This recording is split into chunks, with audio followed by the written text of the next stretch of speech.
नमस्कार। मैं सुबह major honorary captain Arjun Kumar retired army से मैं 2014 में यूएन मिशन के लिए साउथ सूडान में गया था। वहाँ पर मैं एक जूनियर अधिकारी के रूप में कार्य किया है। यूएन मिशन में एज ए पीस कीपिंग के लिए मिशन के लिए हम वहाँ रुके थे। हमारा मकसद वर्ल्ड की यूएन मिशन की जो भी एजेंसीज उस देश की हेल्प के लिए गए हैं, चाहे वो एजुकेशन है, चाहे हेल्थ रिलेटेड हैं, चाहे वो और किसी भी संबंधित हैं, उनको प्रोटेक्शन करना है ताकि वहाँ के जो आतंकवाद या अपोजिशन पार्टी वाले उस सरकार के ख़िलाफ़ जो गतिविधियाँ नहीं चलाने देते या काम नहीं करने देते, उनको हमारा काम प्रोटेक्शन करना होता है। उसके बाद अगर वो एलिमेंट्स हमें काम करने में कोई रुकावट डालते हैं तो यूएन मिशन की तरफ से हमें आदेश दिया होता है कि अगर वो वेपन उठाते हैं तो शूट करने का आदेश भी हमें मिला हुआ है। बट यूएन मिशन में काम करने के लिए हमें बहुत अच्छा एक्सपीरियंस रहा।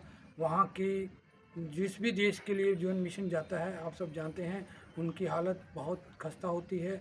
इसलिए UN mission peace keeping mission भेजता है ताकि वहाँ के लोगों की आर्थिक और स्थिति ठीक हो, लोगों को एजुकेटेड किया जाए, लोगों का स्वास्थ्य का ध्यान रखा जाए और लोगों को अच्छे माहौल में रखा जाए, अच्छा उनका फ्यूचर बनाया जाए।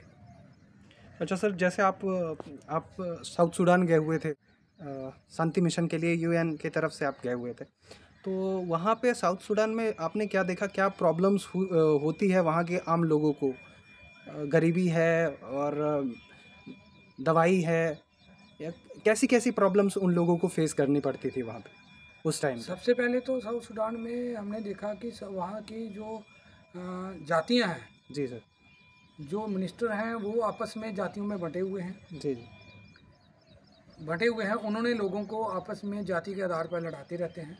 जी उसके बाद वहाँ की खेतीबाड़ी नहीं होती है। आम जो पब्लिक है, जनता है, उनको खेतीबाड़ी ना होने के कारण भूखमरी, राशन की बहुत किल्लत है। जी, अगर लड़ाई रहेगी तो स्कूल कहाँ से चलेंगे, ये आप सब जानते हैं। तो वहाँ रोटी का बंदोबस्त के लिए एक परिवार को बड़ी मतलब मुश्किलों का सामना करना पड़ता है। उनका निर्वाह निधि को एक नील नदी है, वहाँ से मछली पकड़ के जानवरों को काट के खाने के अलावा उनके पास और कोई चारा नहीं है। अच्छा यूएन मिशन की तरफ से जो संस्थाएं जाती हैं वो उनको राशन देती हैं, वो खाते हैं। बाकी अगर हालात उन कंट्री के ठीक हो जाएंगे तो वो कंट्री अपने देश के लोगों के लिए राशन, दवाइयाँ, ये सब चीज़ें कर सकती हैं। बट उस समय 2014 में जब मैंने यूएन मिशन देखा था, उस समय ये सब सुविधाएं नहीं थी। ये सब सुविधाएं यूएन मिशन ही कर रहा था।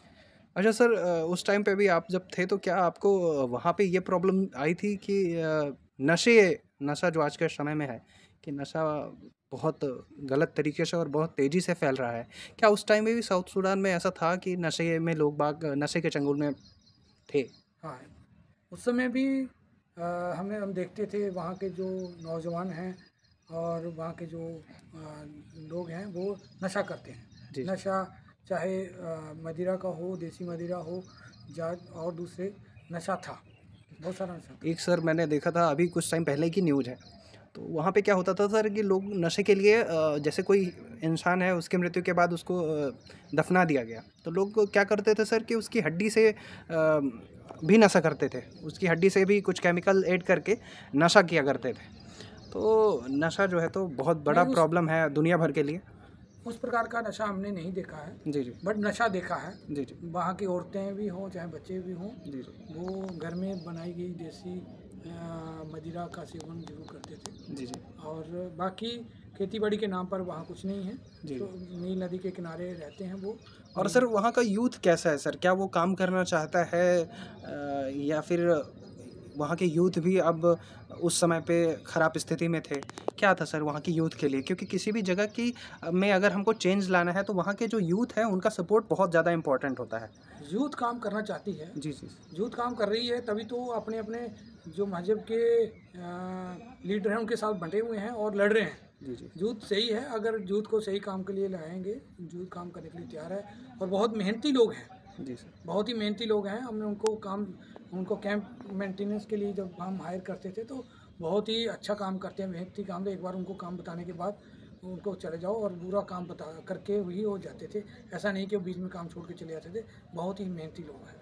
अच्छा सर, यूएन जितना कुछ करना चाह रहा है किसी भी देश में, जैसे अगर शांति स्थापित करना हो, जो मेडिसिन्स पहुंचाना हो या फिर राशंस पहुंचाना हो, इन सभी कामों को लेकर जो यूएन कर रही है आज के टाइम पे, क्या वो उतना सफिशेंट है लोगों के लिए कि वहाँ की स्थिति को सुधारा जा सके? नहीं, काफ़ी हद तक सफिशेंट है जी सर। और काफ़ी हद तक वहाँ के लोगों की हालत सुधरी भी है। जी, जी। जो रिफ्यूजी कैंप बने होते हैं, जी, जी। वहाँ पर जो लोग आए होते हैं उनकी तो लाइफ बहुत सिक्योर है। अदरवाइज़ जो गांव में भी रहते हैं वहाँ पर भी जा कर के जो हमारी एजेंसीज हैं उनका प्रॉपर ट्रीटमेंट और प्रॉपर, क्योंकि कहीं ना कहीं सर कि यूएन चाहे जितना भी कर ले, कोई भी देश है किसी भी दूसरे देश को चाहे कितना भी सपोर्ट कर ले, वहाँ तक की स्थिति तब तक नहीं सुधर सकती है जब तक उस देश के लोग, उस देश के आम नागरिक और उस देश के पॉलिटिशियन ना चाहें कि ये स्थिति हो सही। बिल्कुल सही है। जब तक किसी भी देश की स्थिति तब तक नहीं सुधर सकती जब तक कि उस देश के पॉलिटिशियन, बड़े लीडर उनको चाहे ना।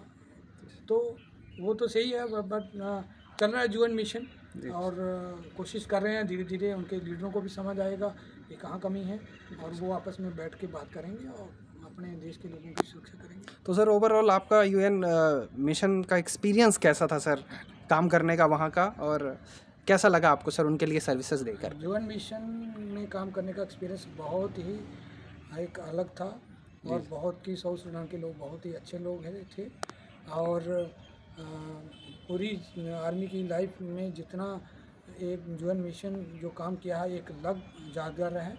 और यूएन मिशन काम करना एक फौजी के लिए बहुत फ़ख्र की बात है।